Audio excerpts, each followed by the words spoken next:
These are the streets of the usually busy Madrid last year.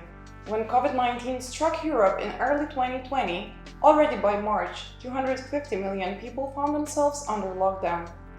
Previously unimaginable measures, school closures, quarantine, lockdowns, and closed borders became a new reality for Europeans who suddenly had to postpone their travels. This year, though, the digital EU COVID certificate is said to be a tool to save our summer season. Let's see how.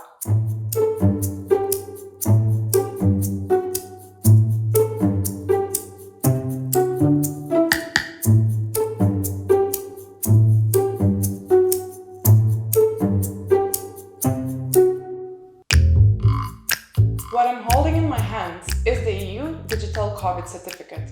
The one I have is just a simple QR code on my mobile app, but it is also available in paper format.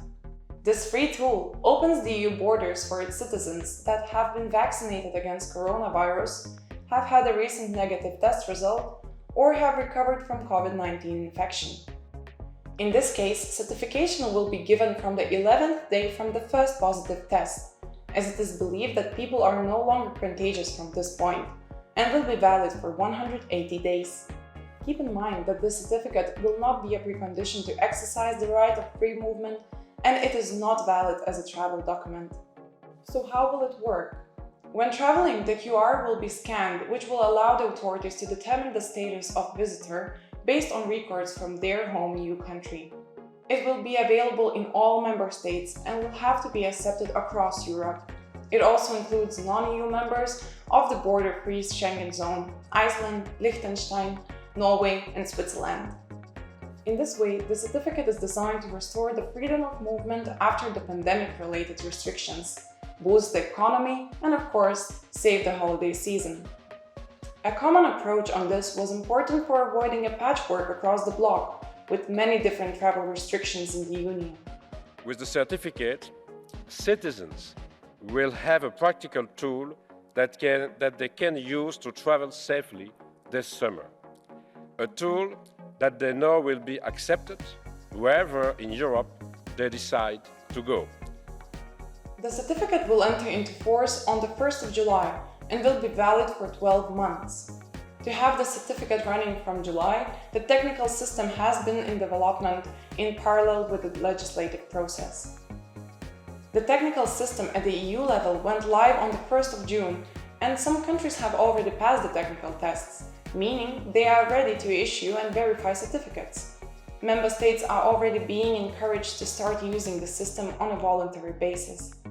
La infraestructura tecnológica y la capacidad de certificar cuanto antes a los ciudadanos europeos para que podamos restablecer la libre circulación de personas y el fully functional Schengen que tanto hemos echado de menos durante la pandemia del COVID.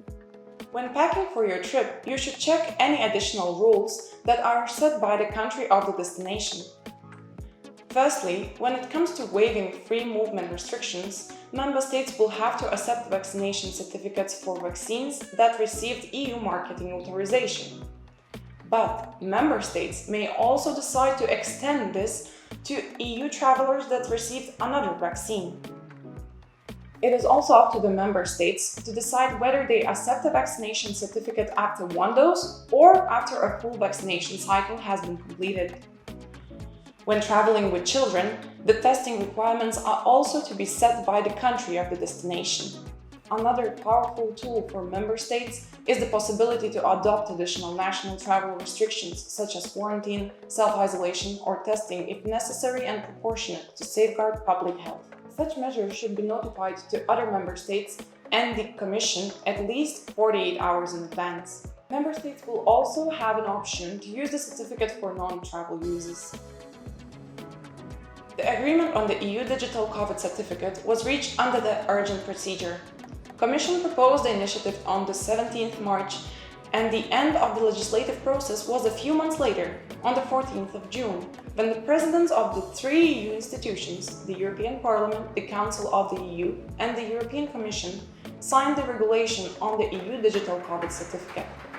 Today, the European Digital COVID Certificate reassures us of this spirit of an open Europe, a Europe without barriers, but also a Europe that is slowly but surely opening up after a most difficult time, the pandemic. So when preparing for next travels, don't forget to pack your digital EU COVID certificate. Let's hope it will ease our travels, but keep an eye on any additional restrictions from the country of destination. But most importantly, have a great summer!